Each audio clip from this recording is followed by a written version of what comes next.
Good afternoon, everyone. I'm Carol Olson Day of the New York Times. Welcome to the 11th Annual Arts and Leisure Weekend. 4 days of 15 Times Talks, live here at the Times Center in New York and live around the world on the web. This afternoon, we are so thrilled to have as our guest one of today's consummate storytellers. Her latest book, Red Mist, is her 19th novel featuring Chief Medical Examiner Kay Scarpetta. It immediately leaped onto the Times bestseller list when it was released 3 weeks ago, and our guest will be signing after the discussion. Once you have read one of her books, you want to keep them coming and coming and coming. You'll hear much more about this singular talent from our moderator. He came to the Times straight out of Columbia at age 19 and has been writing about culture, sports, literature, and life ever since. Last month, Sports Illustrated nominated him as Sportsman of the Year and called his new memoir, An Accidental Sports Writer, a highlight of the year in publishing. So please join me in welcoming these two wonderful writers, Bob Lipsyte, and our special guest, Patricia Cornwell.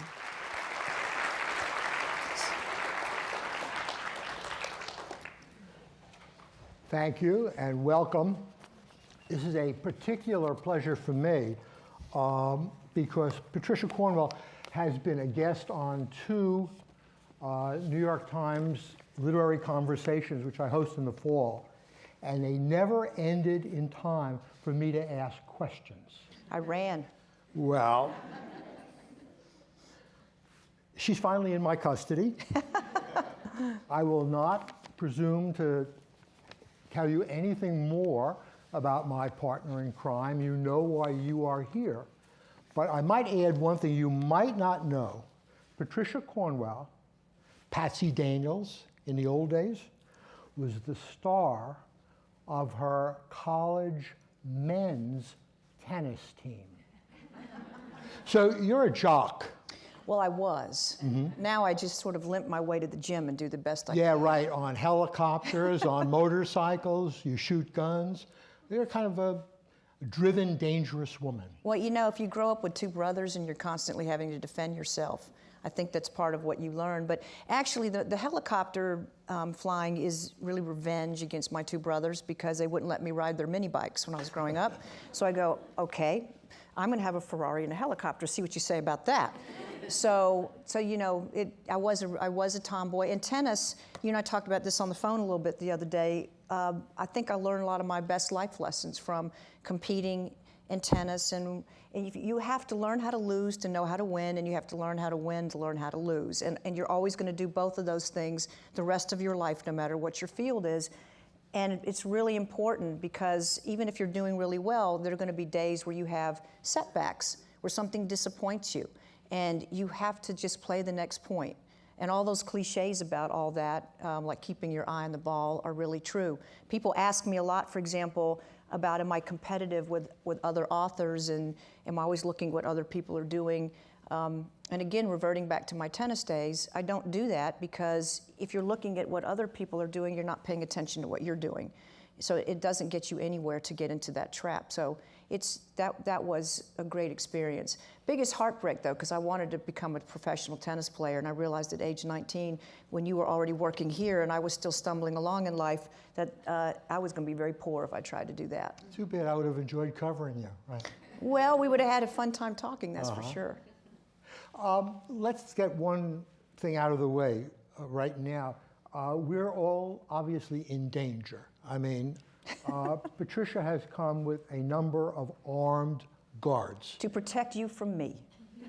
I thought it was protect. Well, they're really here to protect you because you apparently annoyed some people with your memoir. So I thought it was sporting of me to bring some extra coverage today in case of... But I mean, this is really the impact on people of your books. Well, you know, I've had security really since the very early days of my career, and it makes more sense if you know that, for example, as probably most of you know, in later years, you don't usually get quite as big crowd turnouts as you did in the 90s, when you didn't really have the internet, you didn't have 1,000 channels on TV. You basically had printed books, and you would get more people would go out to do things, I think, than they do today. So, for example, one of my very early signings in Richmond, Virginia, where I was living at this time, I signed 4,800 books at one signing. The line was so long, it went all the way around the shopping mall, all the way out to the highway. And people had been sitting since 6 o'clock in the morning bringing folding chairs. So security back in those days, when I'd get off-duty police usually, a lot of it was crowd control, because I will just tell you, you only need 1 or 2 people in a crowd that size who are there for the wrong reason. And I can't manage that if I'm sitting up there dealing with readers and fans. And it's also not fair to the crowd, because if you get a disturbed person who wants to cause harm, I might not be the one who gets hurt. It might be somebody else. So it's just what I call, it's like health insurance. It's just being vigilant, being smart, being preventive. And frankly, probably a lot more people in my position use it than most people know. Mm-hmm. And it's also reflected in the kind of the arc of the Scarpetta books, is that it is getting more dangerous out there. I think it is more dangerous. My niece and I were, and I'm going to embarrass her because she's sitting here, we were just talking about this at dinner last night, because she was telling me about things going on at her college, and we were having a very frank discussion about the things you have to worry about today that when I was in college would be something out of a novel. But I think that the gate has been opened to invite more violence. Mm-hmm. I remember in the very early years of my working at the medical examiner's office in Virginia, one of the pathologists there had a saying about being the gatekeeper. When somebody does something awful, like the Columbine shootings, that becomes the gatekeeper. It opens the gate that has it play in the minds of some people who are disturbed that this is an acceptable way to handle your problems, to go get a gun and shoot up a crowd of people or students. And so the more you see that, unfortunately, the more you're going to see it. And that I often say that in the 90s, the biggest thing that people feared and that I exploited in my books was serial killers. Mm-hmm. Now I think what we fear are these random terrorists. They might be domestic terrorists, somebody who's a disturbed person, got nothing to do with politics, and they decide to go to a shopping mall like in Arizona and just open fire. That's what is really frightening to me. You could be minding your own business. Mm-hmm. Which is harder to guard against, isn't it? It is harder to guard against, and what I tell people is that we need to go back to what I call this principle of community policing, which is you do need to be your neighbor's keeper. When you're going around places, you should be watching what's going on around you. You may see something that is worth observing and perhaps even making a phone call about. But if we're all going to walk around looking at our phones and listening to what's going through our headphones, we're not going to notice anything going on around us. Mm-hmm. That's what worries me a lot. Mm-hmm. Well, let's talk about the books, and then I want to get back to you and your life. This is your last stop on the Red Mist tour. Yes, right? The Red Mist tour for the U.S. anyway. Right. So one would like to believe that starting tomorrow you'll get back to work. I've been getting back to work in pieces. When I have a few days here and there, I may not get very far, but I go back and sit down at my desk. What's the process? You start with an idea, a character. Your books are very elaborate. I think of them as very complicated mini mansions. How do you construct it? Where do you start? Well, I always do the same thing. When I'm finishing the latest Scarpetta book, I've literally just sent off that manuscript to whoever's going to read it first, and I'm already starting to set up research for the next book. And research for me is, it's a bit of a scavenger hunt. I mean, I don't always know what I'm looking for, but I sort of wander from place to place, make my rounds, and then I get ideas about things.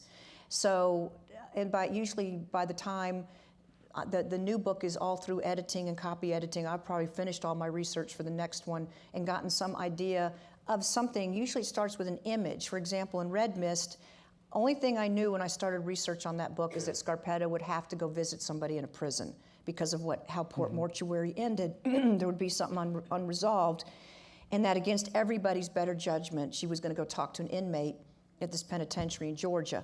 So the first thing I did is schedule to do a tour of a prison in Tennessee that is a extremely well-run women's prison, a huge penitentiary that has everything from general population to death row. So that was the first thing I scheduled, was to go do that. And I spent a very long day going through every bit of minutia about that place and talking to scores of inmates, going up on death row, doing all of this. And you still didn't have a plot yet?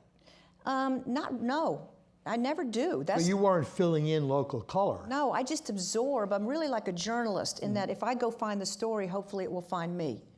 Because I don't go looking and knowing what it is I'm looking for. Because if you do that, and this is just a really good principle of journalism in my opinion, if you do that, you might miss the best thing about all of it. Because you're so busy with your questions and forging ahead with them that someone says, well, yeah, that's true. I didn't want to go to that school, but that's because, I'd murdered my mother. And you go, but was there some other school you preferred? And it's like, hello? Did you not just hear what he said?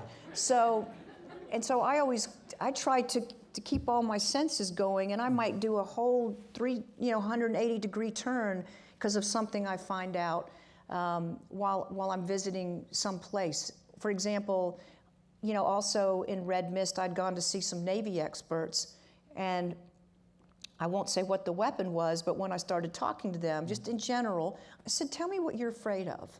What does the military worry about what might be weaponized? And I just listened to them for the better part of a day, and actually, what they told me something, I went, whoa, that's an interesting idea, and I think I know where I'm going to do some research for that. So this is my process. But getting back to a little bit more specific answer, when I started Red Mist, it's the same thing when I start any book. I conjure her up. Mm-hmm. Where is Scarpetta? I try to see, as if I'm tuning in with a camera, where is she right this minute? What is she doing? And what I saw was her down in the low country of Georgia on her way to this prison.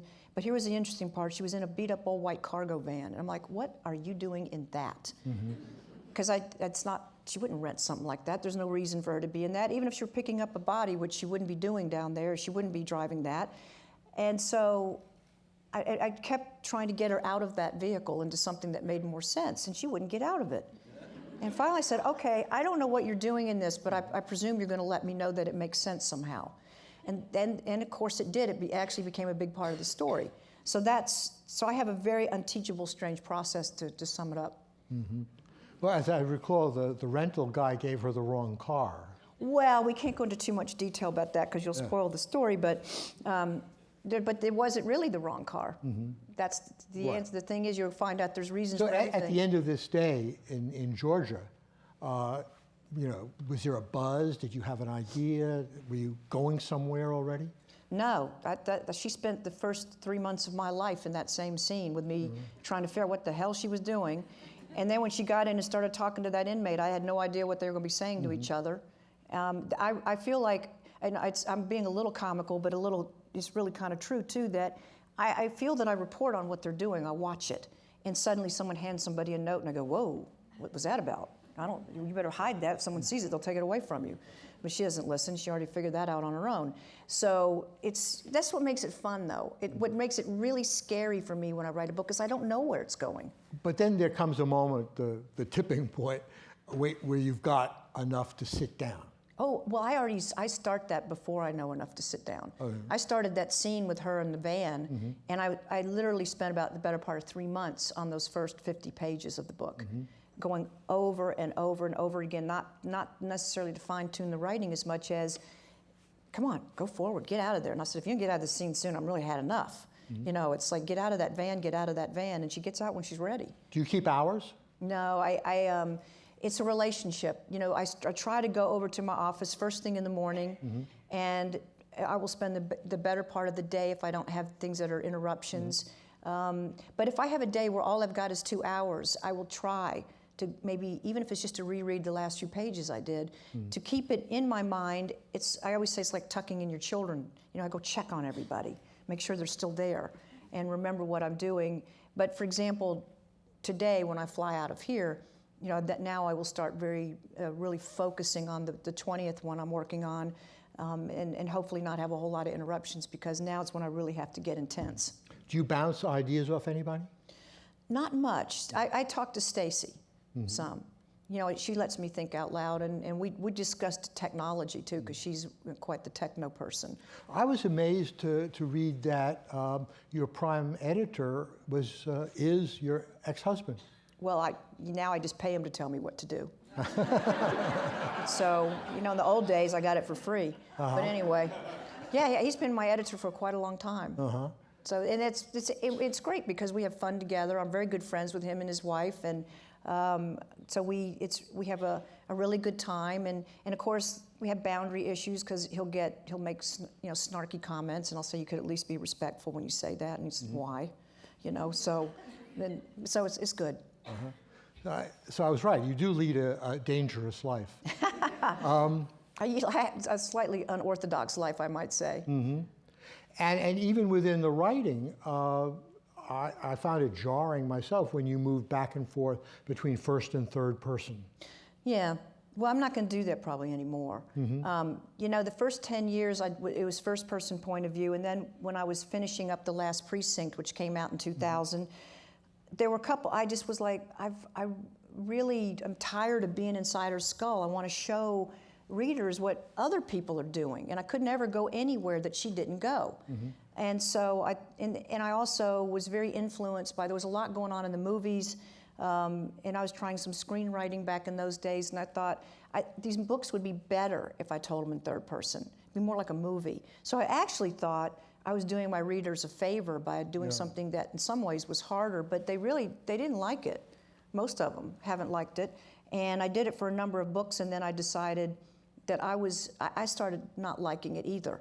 I really was tired of being in Marino's head. That's a scary place to be. And I found that the times where I had to get inside of the killer's mind, I really didn't like that. I did it for 3 books, I think, and then I stopped doing it. I stopped doing it with the Scarpetta, the Scarpetta Factor, and then I went back to first-person point of view. Well, as a reader, I sometimes felt a little uncomfortable knowing something that Scarpetta didn't know. Yeah. Well, you know what it does? It makes you feel less safe. She takes you into really scary places. And actually, I think that when you know that you're constantly by her side, you can look at almost anything, hear almost anything, and it's okay. But when you're watching a bad person doing something to a victim, and she's not only, you know, Scarpetta's not only not in the room, she doesn't even know that it's going on right then, that's frightening. And I don't like these bad people, so I don't really enjoy hanging out with them. I was, you know, I tried it. It was part of my development as a writer. I hope it made me a better writer, but I don't want to do that anymore. I'm really not very interested in third-person point of view for her work anymore. But you're in control. I mean, and you do play a little fast and loose. I mean, once you killed off Benton, you know, he was just another tall, slim, chiseled guy, the kind that Scarpetta, you know, kind of goes for a little too easily, right?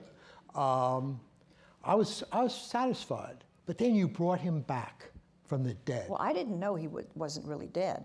And I mean, I honestly didn't. And what happened is my readers kept asking me, first of all, they're really angry that I killed him off, and I said, I didn't do it, I wasn't even there when it happened. I didn't see it, she didn't see it, we're just reporting on what we've been told. And then I started having, you know, somebody does this little number, and I go, yes, and they say, is he really dead? And I went, you know, I didn't see it. I mean, if you're telling the story from first-person point of view, Scarpetta wasn't present when he allegedly died, so I started thinking, maybe he's not. And actually, she was lonely. She was wandering around in a funk all the time, and I felt sorry for her, and I said, would you like him back? Because he might not really be dead anyhow. And let's take another look at that autopsy report. And so sure enough. You know, I don't know whether this is ingenuous or disingenuous. I've never figured out the difference. But this is not the only tricks you play. The first one of your books that I read, Postmortem, which I loved. It's still one of my all-time favorites because it's just the wild energy of it, you know? You hadn't quite yet figured out everything about Scarpetta. And that was, I still haven't. It was very exciting. But so in this first Scarpetta novel, Scarpetta was around 38, 39. Marino was around 50, and Lucy who is one of the best characters you've created, was around 10. This came out in 1990. Okay.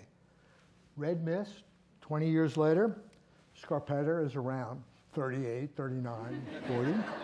Marino, who should be dead by now, is still around 50, and Lucy's around 30.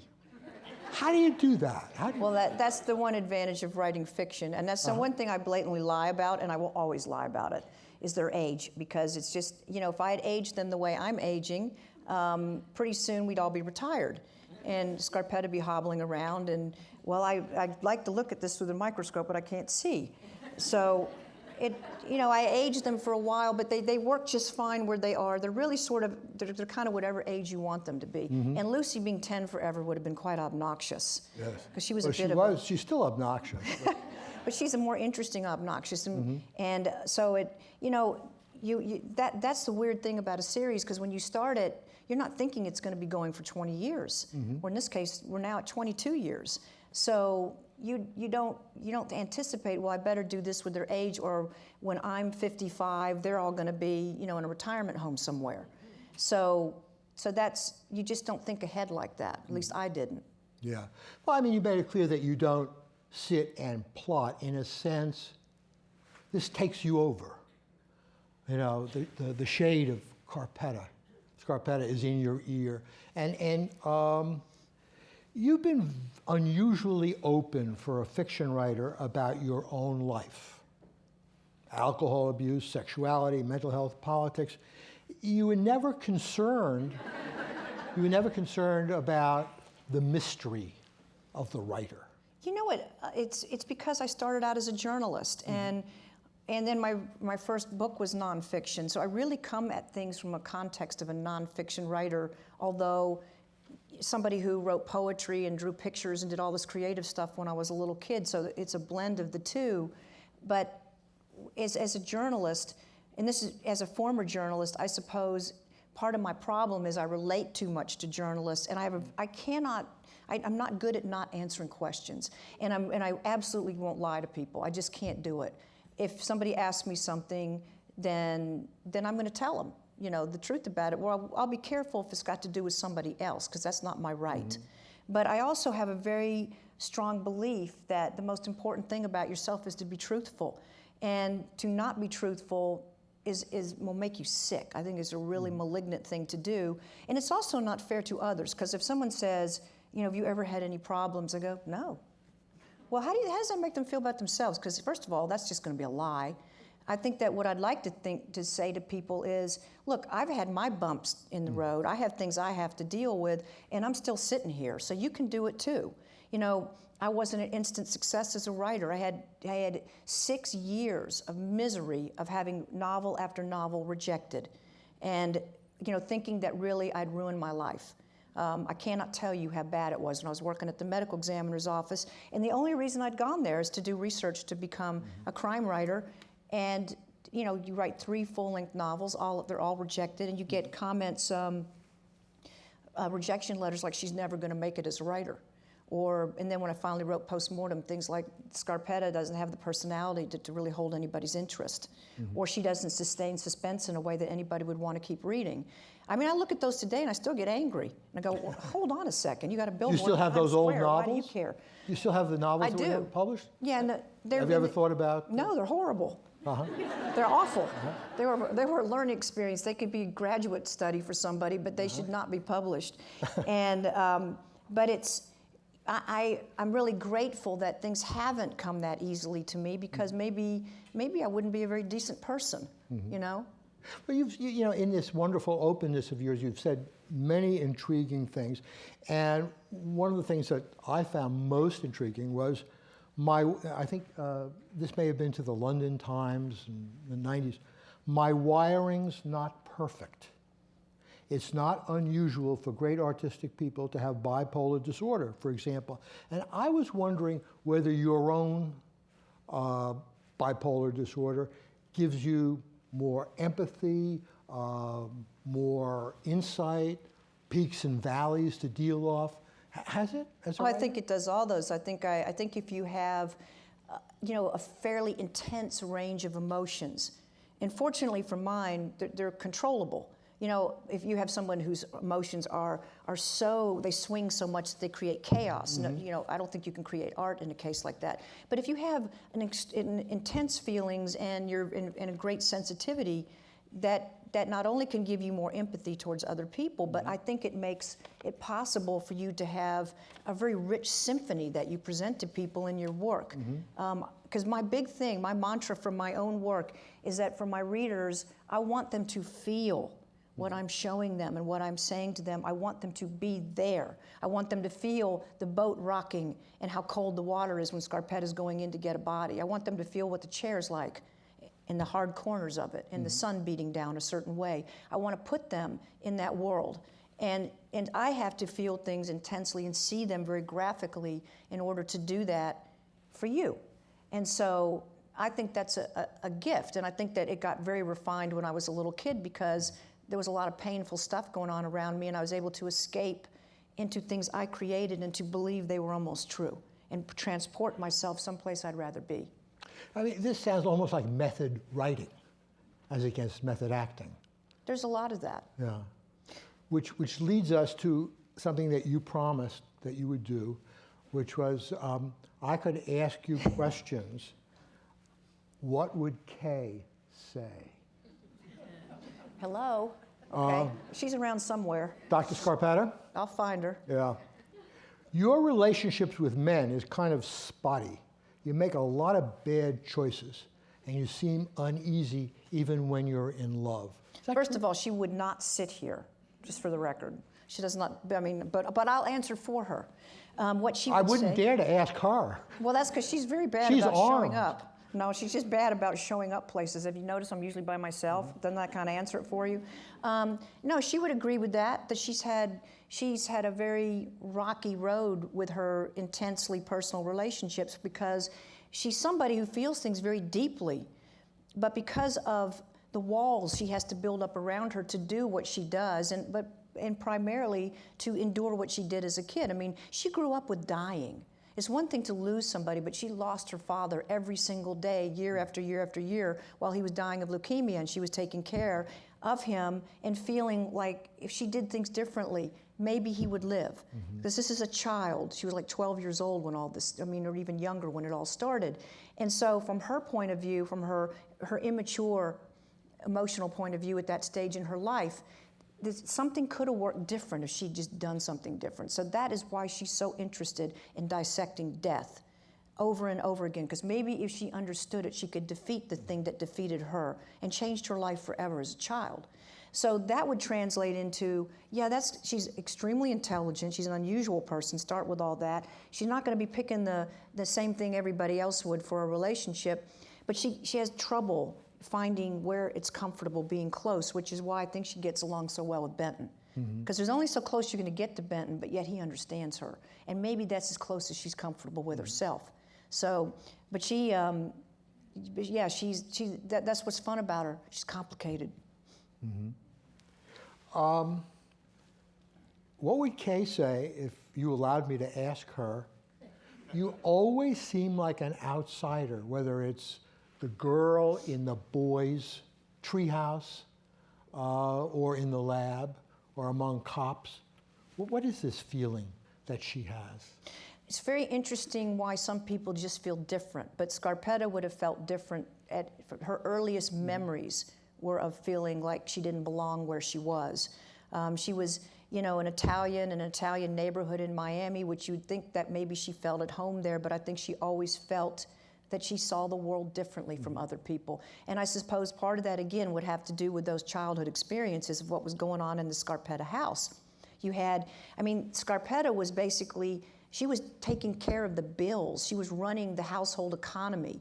She was taking care of a dying father. She was doing everything that an adult should have been doing. So how on earth would she feel like a typical 8-year-old or 9-year-old child when she goes to school? I think part of it with her is that she has an unusual intelligence. When you look at the way she views a crime scene or looks at a piece of evidence on a table, she sees it differently from anybody else. So that means her perspective in general is different from other people, and that tends to make people feel a little bit like an alien. Then you give her life experiences, anybody, and I have some friends out here who relate to this, if you've worked in death investigation and tragedy, that you can be sitting in a bar and you're listening to things people joke about and you go, what a jerk. You know, why is that funny? Because you don't have that same perspective, because you just walked away from a grieving family in a dead body in a morgue. And if it doesn't change you, there's something wrong with you. And if that doesn't make you feel like a strange bird, I don't know what does. And yet we're told that, you know, police officers, pathologists, you know, all the kinds of things that she is are supposed to be calloused and hard. And I know that one of the things that attracts me particularly to Scarpetta is the vulnerability. The really good people who do this are not callous and hard. You have to be clinical while you're in there dealing with the case, but I've seen these people cry. I've seen a forensic pathologist kick a bucket all the way across the autopsy room because he's just gotten word that a dead police officer's coming in because someone shot him at a traffic stop, and you know, they'll go, I'm so effing tired of this, and bam! They're knocking something all the way across the room. I've seen huge displays of emotion with these people, but only when it doesn't matter. You can't take care of something if you act that way at a scene, or if you're with a family. Then it's got to be about the job ahead of you. But the good ones are not callous, and they don't. They're not full of sophomoric humor. You know, they just really aren't. Do you love Scarpetta? I do love her. It's a weird thing because it's not like she's sitting next to me, but I love the thought of her. You know, if she really existed, I'd love to be her friend. You know, and I joke about it a lot. But she's someone who keeps me company and somebody that I enjoy sharing with people. I love all the characters in their own way. They annoy me sometimes, but you know, Marino can be annoying, Lucy can be annoying, and then I have to shift sets a little bit and have them do something else so they don't really get on my nerves. But yeah, it's because I don't have kids, but if I had children, I would hope I treat them the way I treat my characters, which is, you're part of me, but I respect what's different about you, and I want you to show who you are to me. Let me keep learning about you, and instead of me trying to tell you what you are. And because I have that attitude with these characters, they're always fresh and surprising and quite provocative. And yet, of all the characters, you know, Scarpetta is the closest to being you. She even looks like you. Well, no, she's much better looking than I am. I mean, she could probably do a shower scene and get away with it, but not me, baby. So, but yeah, she's my favorite. And people always, they ask, you know, when are you going to stop writing these books? And it's like, I'm still interested in her. I'm interested in all of them. But they work so well together. It's like the 4 legs on a table. Without one of them, there would be something wobbly and out of balance. But Marino, Lucy, Benton, and Scarpetta, it's a wonderful balance. It's a harmony they create that I've found is really essential to the series. And people say, please don't kill one of them off. Well, I don't think you have to worry, because it really wouldn't be the same if they weren't all together. So is that a promise? Is that an authorial promise? Well, you know, I don't always, not the one who decide these things, but I have no intention of doing that. Let's hope they don't do it, but I don't think so. Do you think over the 20 years that you've changed more than she has? No, I think that we've both changed in very similar ways. I think that as you get older, even though she sort of isn't, you get more reflective.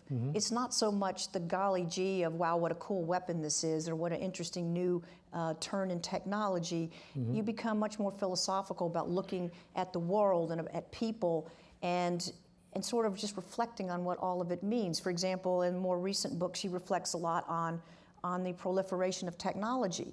And does technology, is it our friend or our enemy? You know, she thinks about things that, as I do, that maybe 10 years ago were not something you pondered. But, and it's what I have found, and she feels the same way, is that I say this all the time these days, it's not technology that solves crimes, it's people. And it's really important to remember that. That's why I called that book The Scarpetta Factor, which was a terrible title, and I wish I hadn't, because it confused people, I think. But I was trying to say it's the human factor. And what really makes her a great sleuth isn't just because she knows the latest type of DNA technology, it's because of what she infuses into the process.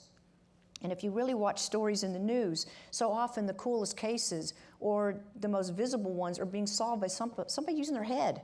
Somebody noticing something on a security video like the arsonist in LA and saying, that's that guy that was in court not so long ago. That wasn't solved by DNA. I mean, the Natalie Wood case will never be solved by science or technology. It's going to be solved by witnesses remembering something different that happened back then. What would Kay say about that? She'd say just that. Uh-huh. And she'd also tell you that the pathological findings in that case are completely consistent with the story of somebody who, we don't know how she went overboard, but the things that people have made a lot out of, for example, that when her body was found at 7 o'clock or whatever the following morning, that she was just beginning to go into rigor mortis, which caused some people to infer that maybe she'd been in the water, she'd been out there struggling for a long time, you know, like hanging onto a boat or something. No, doesn't mean that. The bruises she had bruises on her legs and arms and a scrape on her face, and some people might have inferred that she'd been in a domestic squabble or a fight. Doesn't mean that at all. It's very common for bodies recovered in open water to have a lot of artifacts such as bruises. They brush up against rocks. They hit up against the side of the boat. When they're being pulled into the recovery boat, they get scrapes and more bruises. Yeah, but I know that, maybe not you, but I know that Scarpetta could look at that body and know when those bruises were made. You can have a time period, a time frame, but she would also tell you that it's not as black and white, no pun intended, or black and blue, as you might think. Because first of all, depending on how cold the water is, that retards rigor mortis, for example, it slows it down. And bruises, sometimes it's very difficult to tell if they happened right before death, right after death, right at death, or a little bit after it, you know, and so. But what you can tell is from patterns of bruises that, for example, these are not consistent with fingertip bruises, someone grabbing someone by the ankles and dragging them. I mean, yeah. So she would have very decided professional. So you really read the news as Kay Scarpetta? I read it and I filter things through what I know. Because I've been studying this for 25 years, and then I love to think about how she would perceive it. Yeah. What would she say? And if there's an autopsy report that I can look at, I like to do that because I like to see it for myself. And I don't know the same things a forensic pathologist would know, but I also call my friends and say, look, here's my thought on this. What do you think of this? And they, of course, always have a much more polished point of view than I would. That's what they do for a living. You've been very responsive to readers' needs. I mean, certainly not letting Scarpetta get old and bringing Benton back. Is there like a little governor of things that you would not let Scarpetta do just because there's an audience out there that might be offended or concerned? Yes, I think there's plenty of things I would not let her do, or that she wouldn't do, put it that way, because it's not about my letting, it's about that I have a very decided, these people are in character in my own mind, and so they're only going to do what's in character the way I perceive them. And so it's not even about letting, if that makes sense. It just would not be their nature to do certain things from the point of view that I tell a story. Now, what's interesting about that is I mentioned this to you the other day, is that if and when the movie is made, there may be dimensions of Scarpetta that you see that might actually be quite true. It's just not the way I present her. Like someone might show a really sharp edge or even a moment of temper with her that I may not show to you, but doesn't mean she doesn't have it. But I was thinking about, I mean, you have over the years been politically active. You have even given money to Republicans. Yeah, but let's just straighten one thing out about that. No. I'm not politically active, really, truly. What I have been is I've supported people I had a personal relationship with, Democrats and Republicans. For example, I knew the Bushes through literacy. I was helpful with Barbara Bush's Literacy Foundation, and I knew them as friends because I interviewed Barbara Bush way back in 1981 when I was doing the Ruth Graham biography, because she was a personal friend of Ruth Graham's. So that was how I knew them, which segued into my supporting their son very briefly, because I figured he was like his dad. That was like stupid of me, because he looked like him. That's really stupid. That shows how politically astute I am. But there are people, I knew Orrin Hatch through the FBI Academy, and he would tell you that we couldn't be more politically like this, but that didn't mean we weren't friends. And the same thing, friends with Democrats. Now I kind of stay out of a lot of it because it frankly doesn't interest me all that much. I'm not interested in getting out there and fighting about politics, but and that's all I'm going to say. Well, just in the whole line of keeping, Scarpetta and being Scarpetta, you've also kept her pretty much heterosexual. I didn't keep her that way, and I don't know who she sleeps with when I'm not looking. Well, wait a minute. That's a very good. I'm just not invited into her bedroom. Do you think that she's doing stuff between books behind I your hope back? so. I sure hope so. I hope she's having as much fun as she possibly can. She and Benton, now and then they've given me a peek, only just because I need it for my material occasionally. And then they try to cooperate. They say, look, I got to pay the rent. Can you just let me look? But mostly, I don't see what they do. I don't see what she does all the time. She's pretty private. I'm not invited in the bathroom with her either, just so you know. So, and if she has that moment where she goes in the freezer and she puts Cheese Whiz on a cracker, she's not going to show that to me for sure.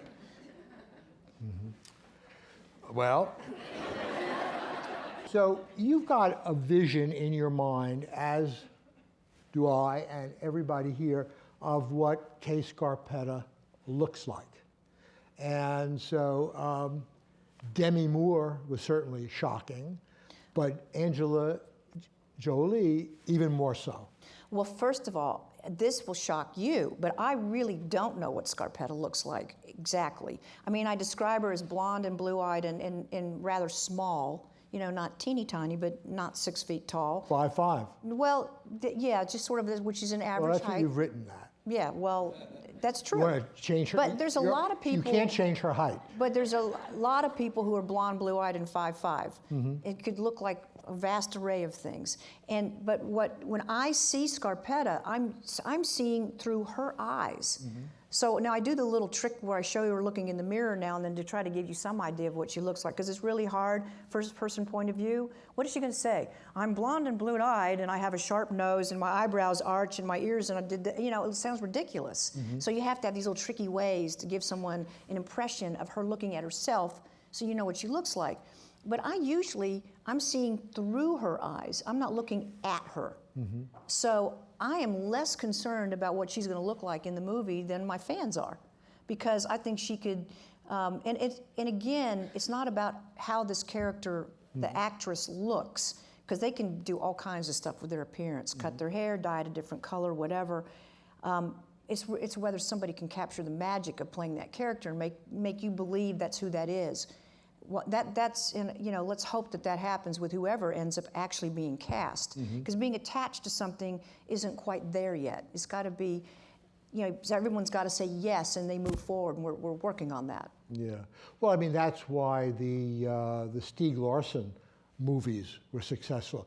That Salander really looked like what we thought. On this very stage, Lee Child, who writes about a character named Reacher, who's 6'5" and 250 pounds.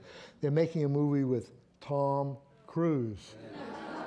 I mean, I'd be very happy to look at Angelina Jolie, but again, the whole idea of, I guess my problem. Well, who do you think would look like Scarpetta? Why don't you pick? I have told you this before. I've told you this for 6 years now. My problem is that I think that you're Kay Scarpetta. That you look like her. You have no idea how much that offends her, but anyway. Well, how do you feel? No, I don't care about her. No, I don't.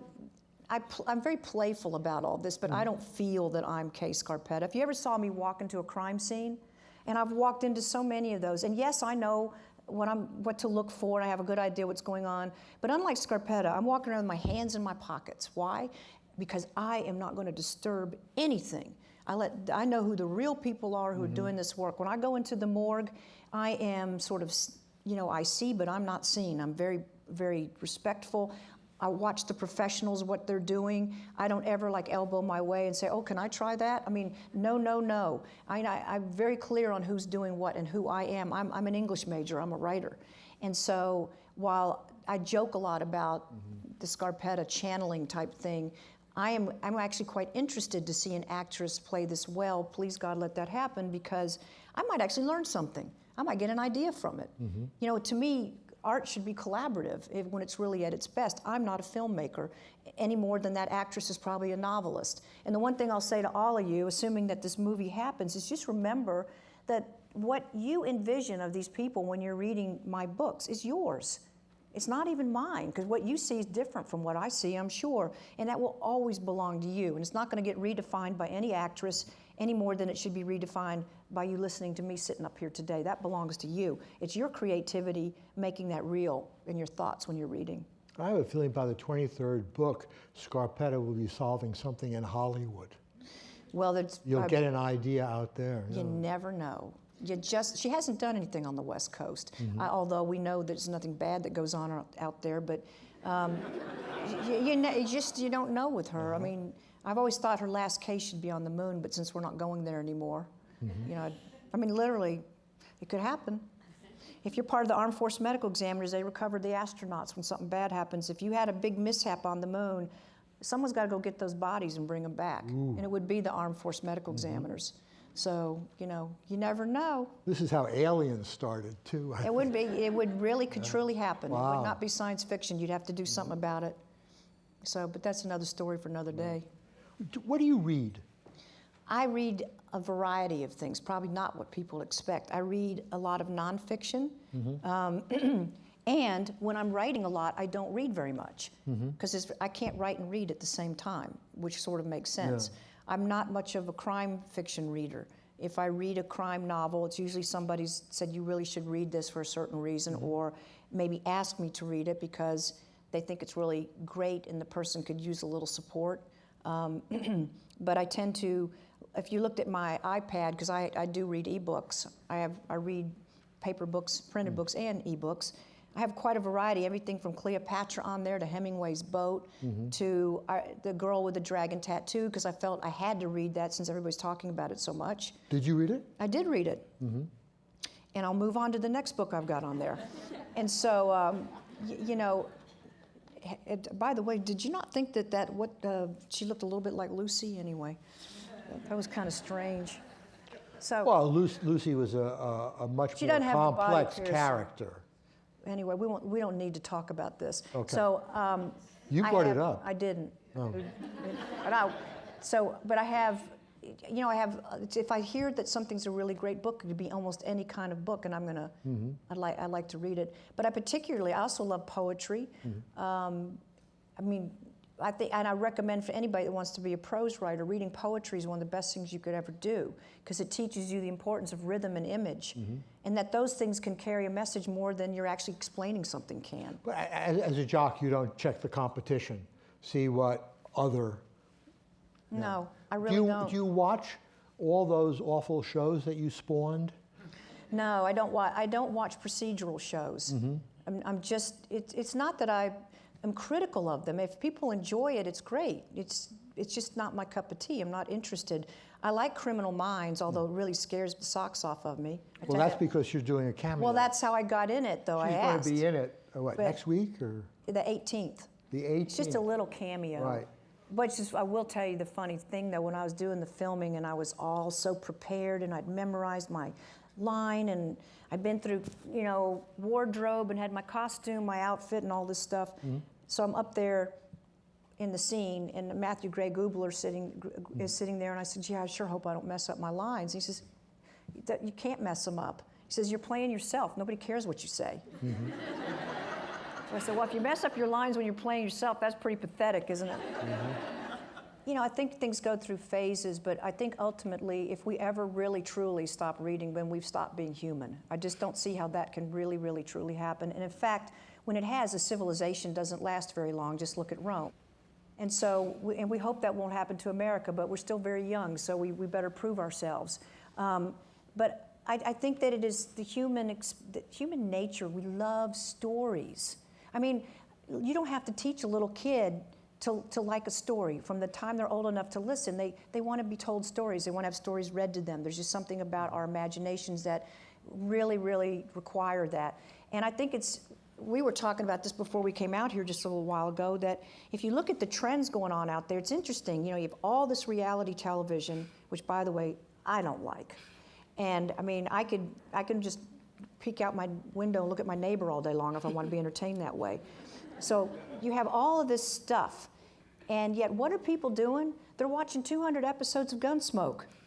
They're remaking the Dallas series with some of the original characters. Why? Because I think people are hungry for stories, and they're hungry for things that are familiar to them in a world that's changing so fast, it's scary, and that's offering so little that's nurturing, that they're feeling empty. I had somebody put on my Facebook page in the very early stages of it, why is it the more I do of this, the lonelier I feel?